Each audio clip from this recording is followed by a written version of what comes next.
Oi, gente! Estamos chegando com mais um bate-papo da 4ª Semana da Comunicação, promovida aqui pela Câmara Municipal, né, Carol? Sim, Grace. E olha, nós conversamos com jornalistas, profissionais da área da comunicação, que falaram sobre suas trajetórias, suas experiências.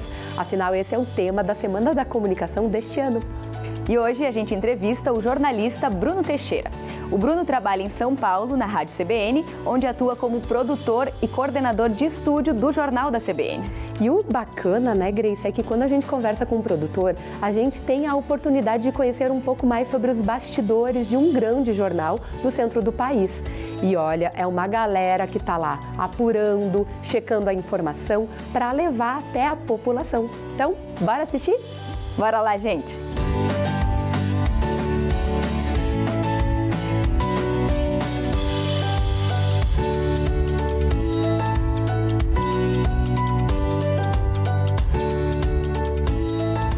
E o nosso convidado já está aqui. Tudo bem, Bruno? Obrigada por nos atender. Oi, Bruno, que bom. Tudo certo. Olá, Grace. Olá, Carol. Tudo certo por aqui. Prazer em conversar com vocês. A gente que fica muito feliz de tu aceitar o convite. É verdade, é um prazer te receber aqui. E, Bruno, a gente, antes de falar mais sobre jornalismo, né, hoje a gente vai ter uma aula com o Bruno aqui sobre produção, sobre a rotina do jornalismo lá em São Paulo, onde ele mora. Eu queria, Bruno, que tu nos contasse um pouquinho exatamente isso. Como é que é o teu dia a dia lá na produção do jornal da Rádio CBN? Conta um pouquinho pra gente entender como é que é como é que são as tuas funções aí no dia a dia. Bom, eu sou produtor do Jornal da CBN, que é o programa matinal aqui da Rádio CBN, que vai ao ar das 6 às 10 da manhã. E a minha rotina de produção, ela começa já 2 horas antes do início do programa, ou seja, às 4 da manhã.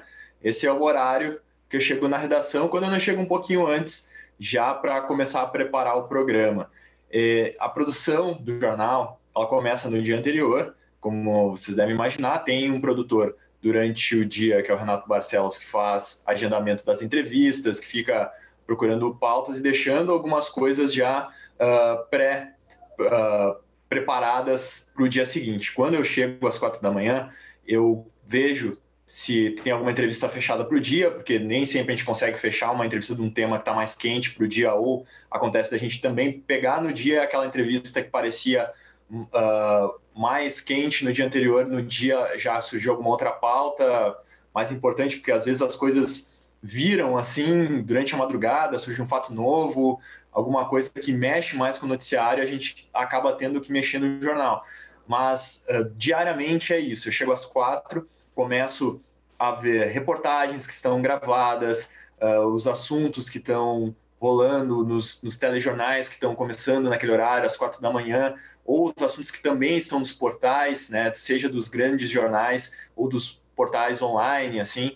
Então, começo a fazer esse mapeamento durante a manhã. Eu chego, separo as reportagens, leio todas as reportagens que a gente tem para poder fazer uma lista para os apresentadores de tudo que a gente tem, com as cabeças, com os nomes dos repórteres, elencando a importância, né? A gente dá uma prioridade para temas de política e economia, então tudo que tem a ver ali com política e economia ganha uma importância nessa editoração do programa. Eu faço essa lista e depois começo a separar material de entrevista, vejo pauta, edito a pauta, complemento se necessário, edito o espelho do programa, faço toda essa preparação para às 6 da manhã a gente está com um jornal já o mais encaminhado possível, né? Ou melhor, encaminhado, para começar a noticiar, né? Já para os nossos ouvintes. A gente tem também um editor da madrugada que prepara um texto de abertura.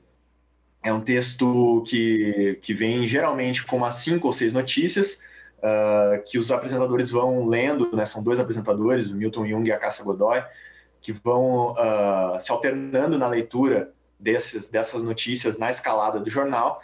Entram algumas sonoras de fontes que vão editadas ali nesse material.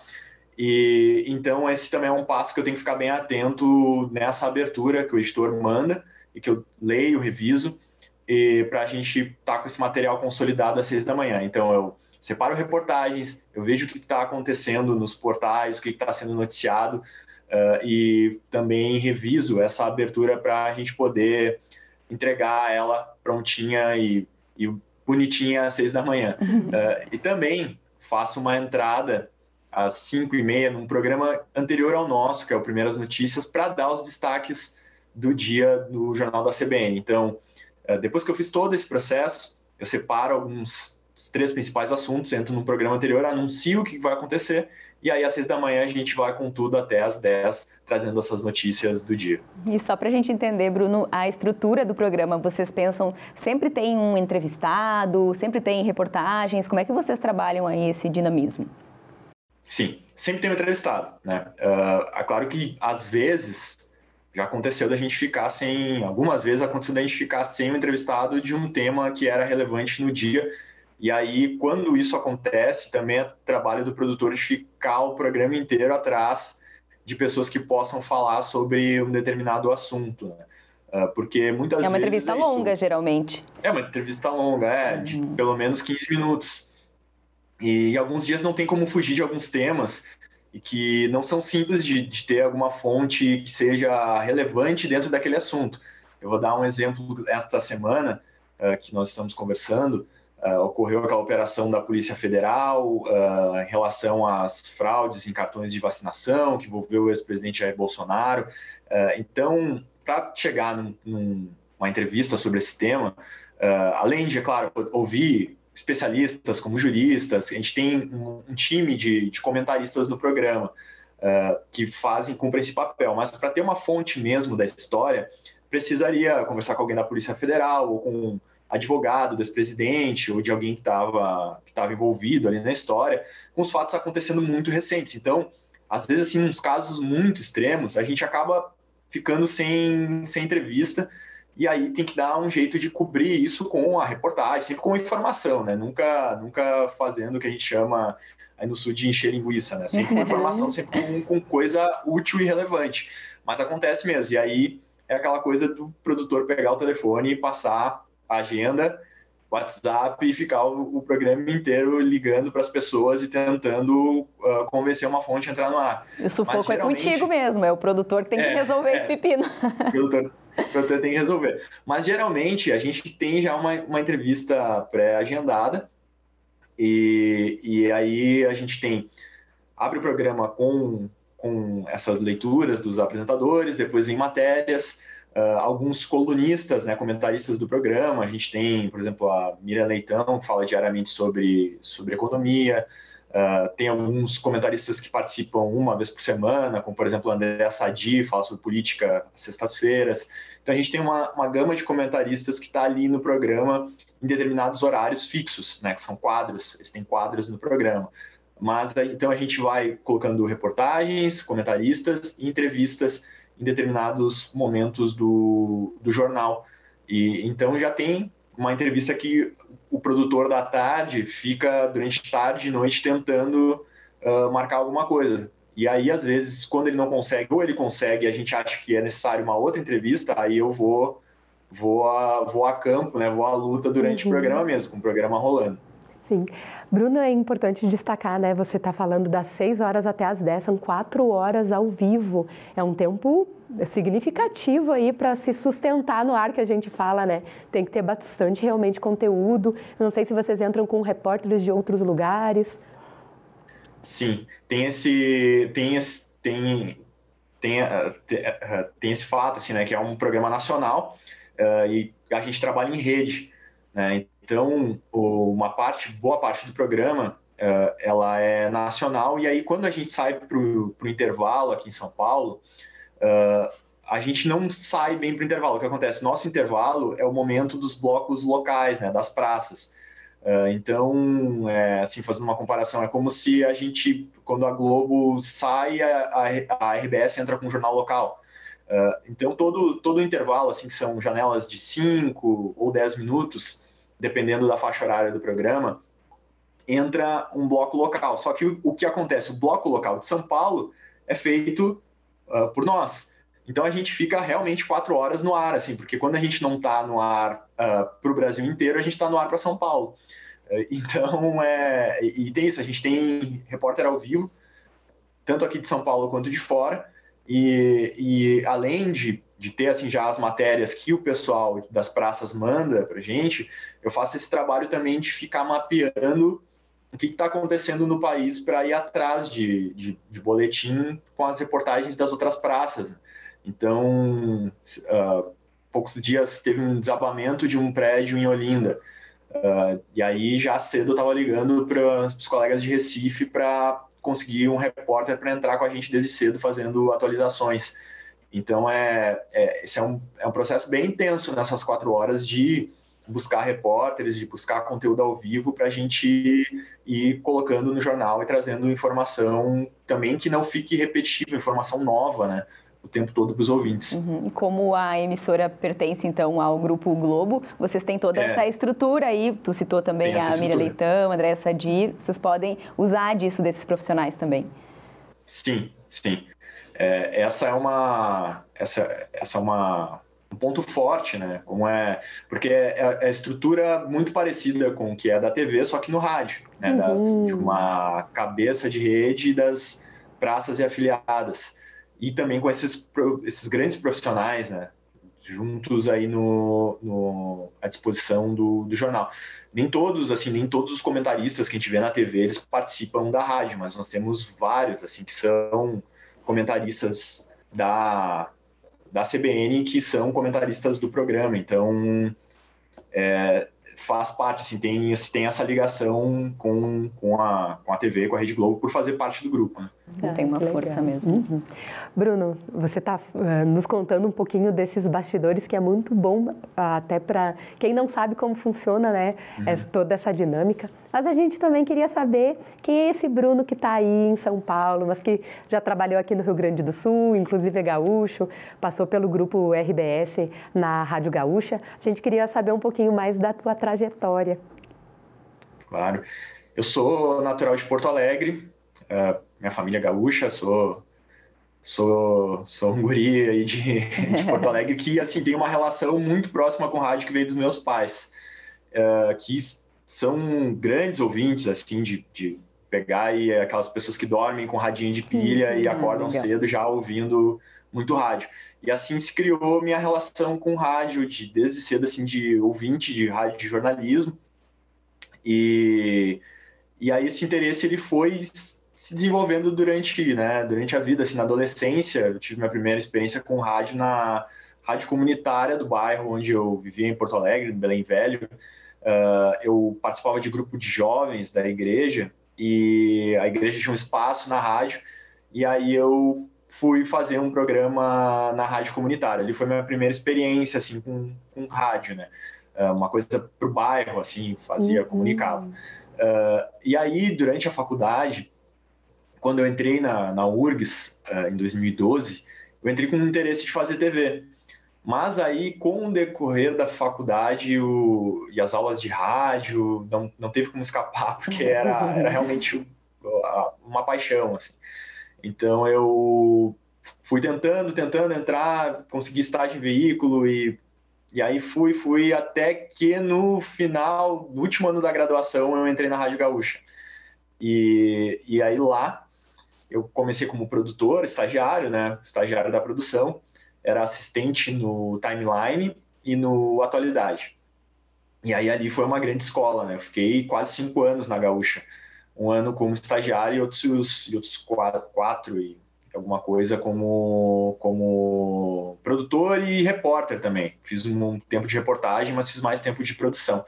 E aí foi uma escola, porque toda essa questão de saber sobre edição, de saber sobre hard news, né? Essa coisa de rádio é muito momento, rádio é companhia também, mas também é muito no momento que está acontecendo, de ser ágil, de estar o tempo todo atrás de fonte, da notícia mesmo. Isso eu aprendi muito na Gaúcha, porque a Gaúcha tem isso muito forte no DNA, assim, é um norte na bússola da Gaúcha, né? Ter essa informação atualizada o tempo todo e o tempo todo trazendo isso para os ouvintes. E ali eu aprendi, assim, a fazer isso, tanto na produção quanto na reportagem, assim. Vivenciei muito isso de vários dias acontecer alguma coisa vamos atrás, vamos fazer o que for possível para conseguir. E então foi um período muito importante, que eu fiz muita coisa, assim, tem muita coisa para falar assim, sobre Rádio Gaúcha.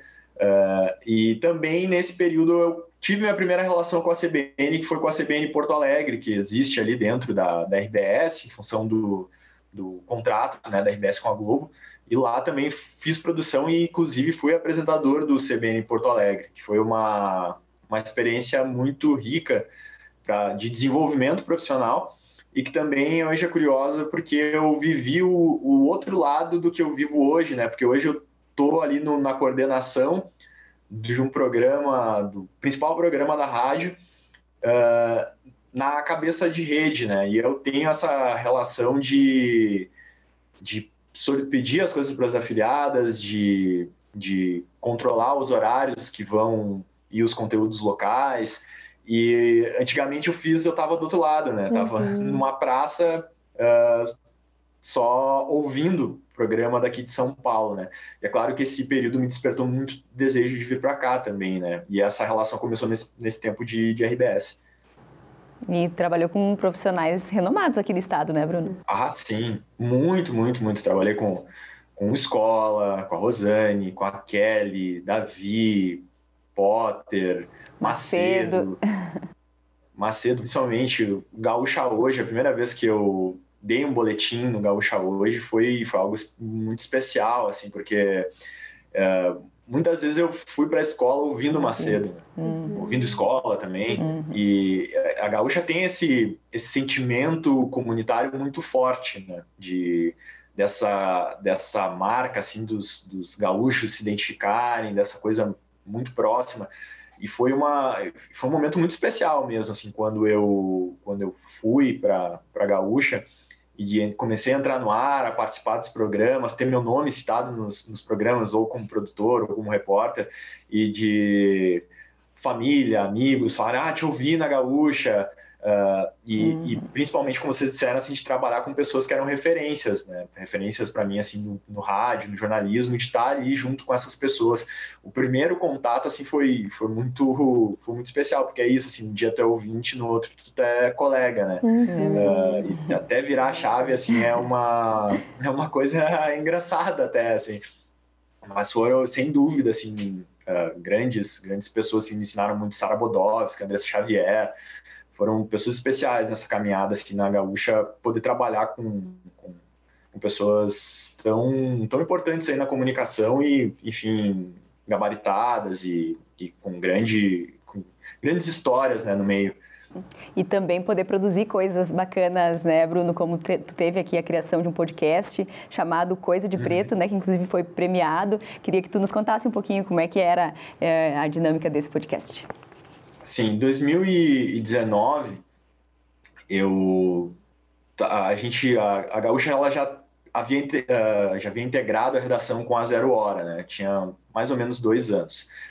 E a rádio estava num processo de criação de podcasts, assim, que o pessoal chegava com uma ideia e aí tentava vender, assim, a gente criava um podcast que ia para o site de Gaúcha ZH. E nessa mesma época, e essa integração possibilitou isso, eu reencontrei uma colega de faculdade, a Arema Soares, que era repórter na Zero Hora. E aí a gente sentia falta, assim, até na época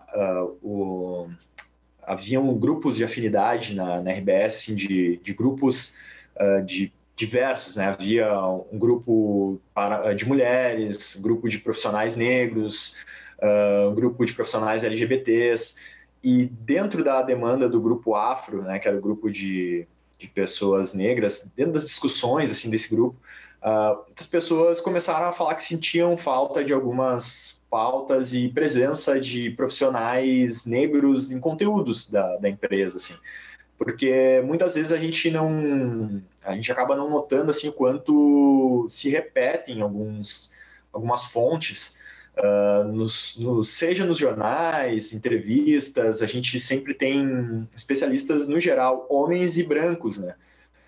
E as pessoas estavam querendo ouvir mais pessoas negras nos conteúdos, assim. Então a gente teve a ideia de criar o Coisa de Preto, que nada mais era jogada com esse nome, para dizer assim que Coisa de Preto poderia ser qualquer coisa. A gente falava de qualquer coisa, de cinema, de política, de vários temas, só que com profissionais negros.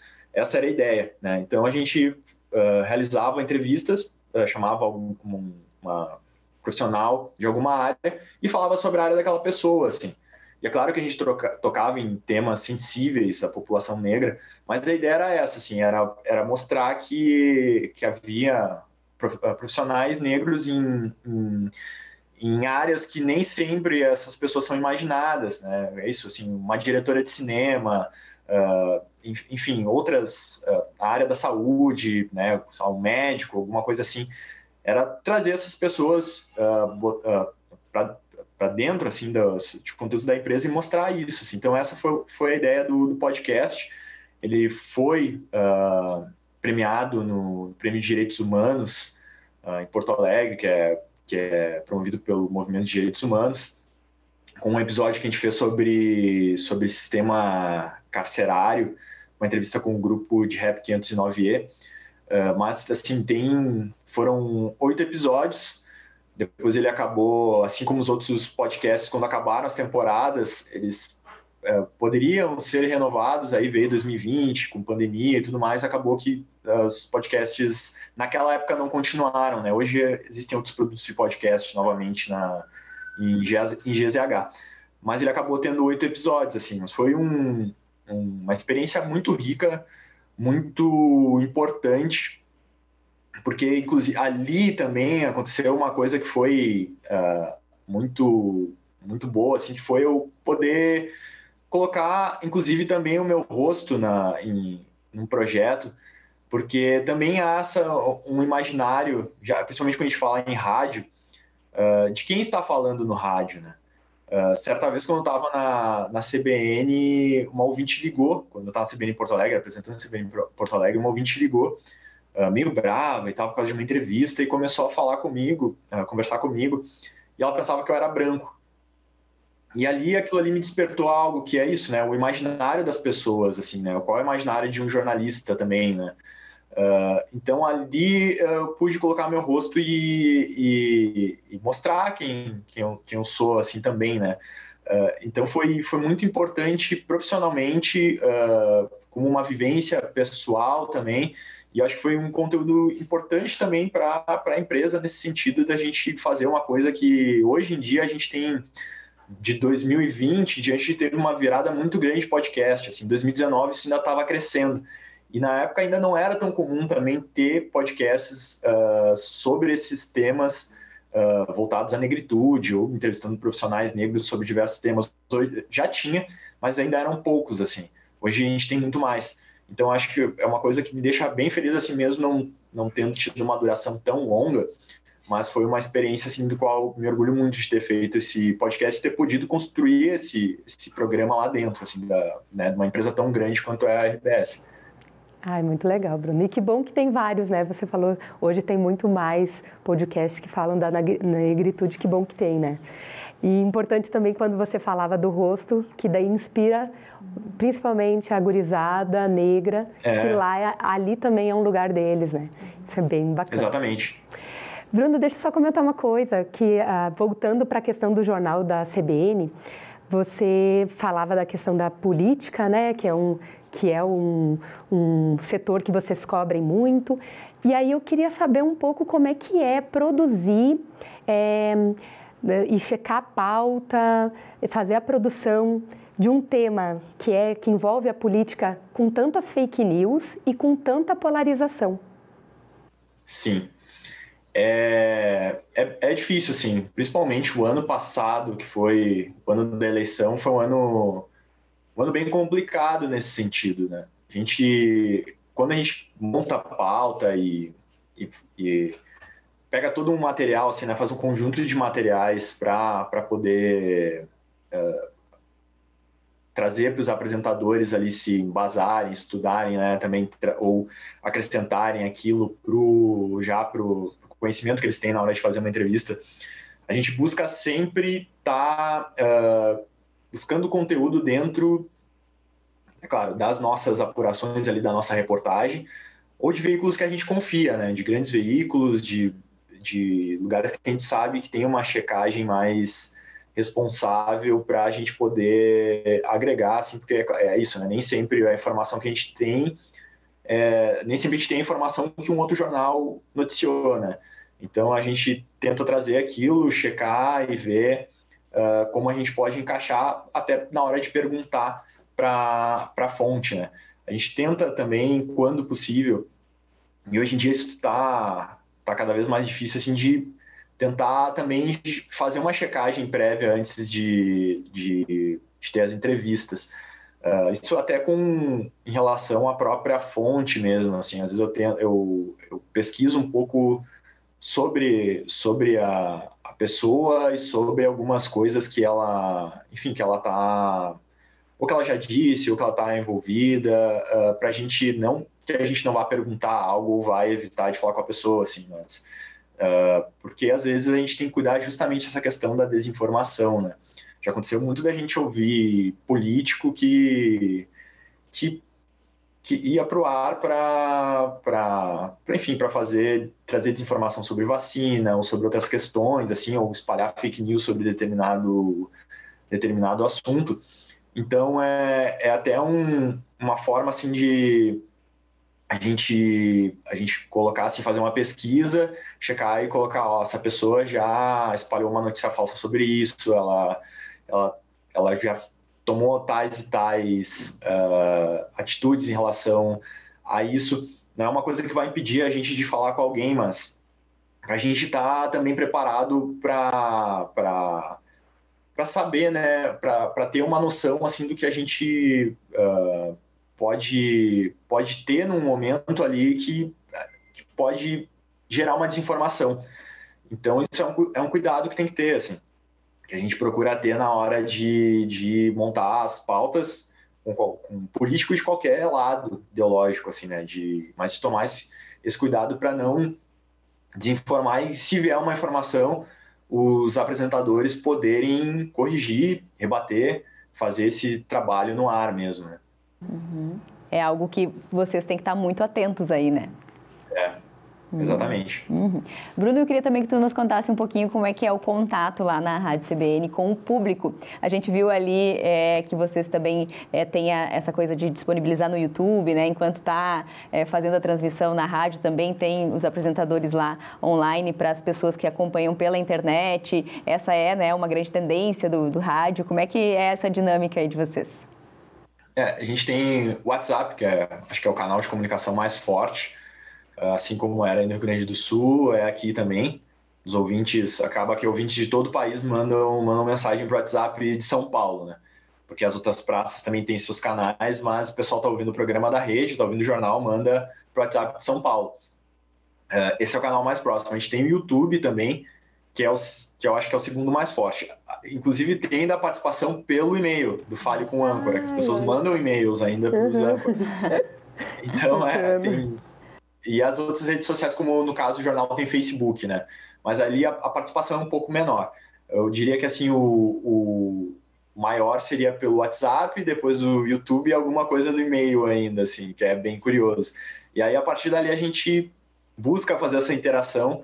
E como é que é esse imediatismo ali no YouTube? Porque as pessoas já vão comentando o que está rolando no ar ali. Aquilo, de certa forma, pauta vocês, chama atenção, vocês ficam monitorando, como é que é? A gente monitora. Infelizmente, o YouTube, ele tem sido, assim, acho que em função do tipo de interação que ele gera, que é possível que os ouvintes, eles interajam entre eles, o que é diferente do WhatsApp, né? Dá muita briga no YouTube, em função de política. Né? Então, a gente tenta filtrar, mas, assim, com o jornal rolando, com o programa rolando, assim, é difícil no meio, assim, porque começam a cair muitas mensagens, assim, né? Muita gente comentando ao mesmo tempo. A gente pega muita coisa ali, fala no ar, traz ou passa para... Isso é uma coisa interessante dizer, assim, que tanto no YouTube, esse contato com os ouvintes, ele gera, às vezes, informação para a gente apurar, né? Principalmente em São Paulo, que dá muito dá muito rolo de manhã cedo com metrô, transporte público, um acidente numa avenida movimentada tranca o trânsito de uma forma absurda, né?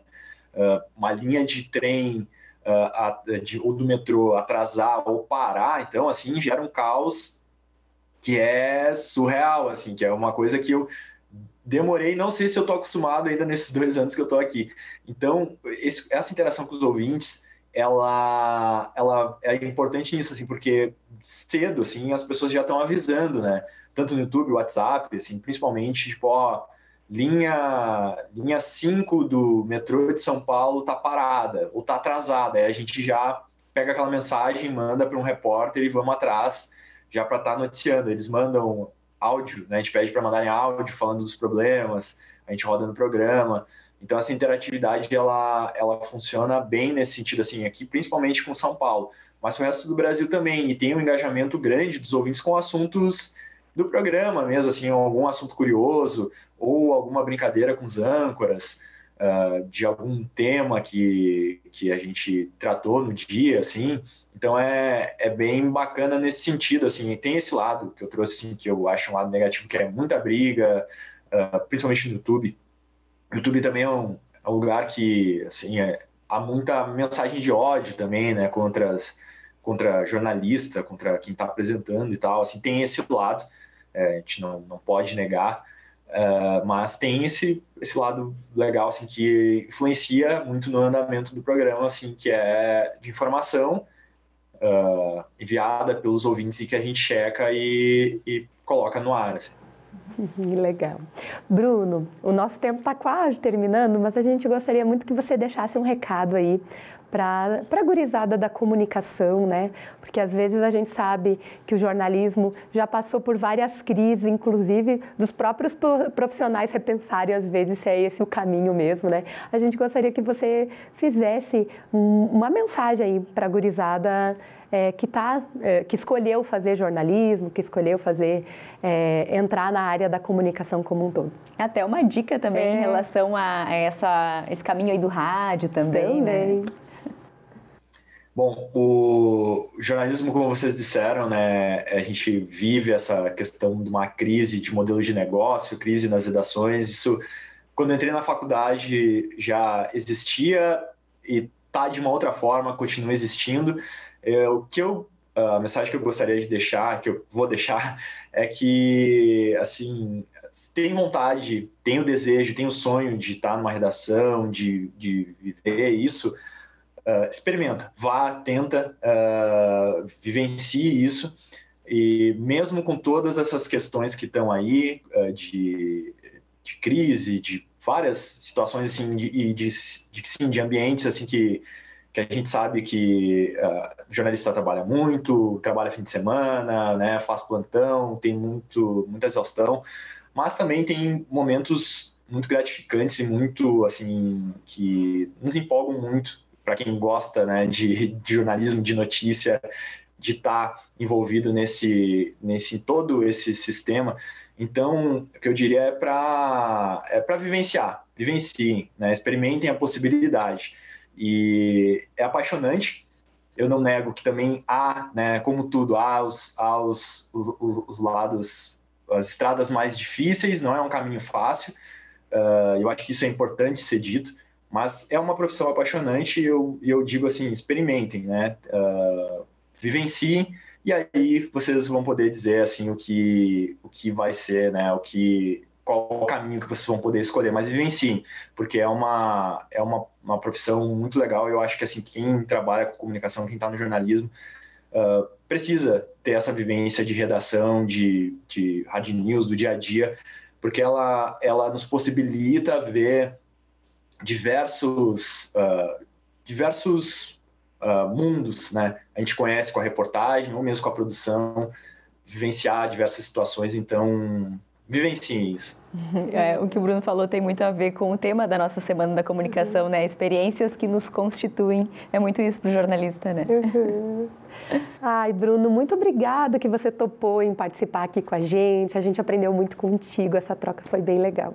Muito bacana mesmo. Obrigada, Bruno, obrigada pela atenção. A gente deseja muito sucesso para você aí e que a gente se encontre aí em outros momentos para falar mais sobre jornalismo, experiências. Muito obrigada mesmo. Obrigado, agradeço pelo convite e também espero aí que a gente possa conversar numa próxima vez. Muito obrigado por essa entrevista, por essa conversa. Obrigada. É isso, valeu então, Carol. Valeu, Grace. Vamos nos despedindo por aqui, né? Agradecendo a quem esteve conosco. Muito obrigada pela sua companhia. Continue também acompanhando o restante da programação da 4ª Semana da Comunicação aqui da Câmara, que vai até o dia 12 de maio. Por hoje é isso. Até mais. Tchau, tchau. Tchau.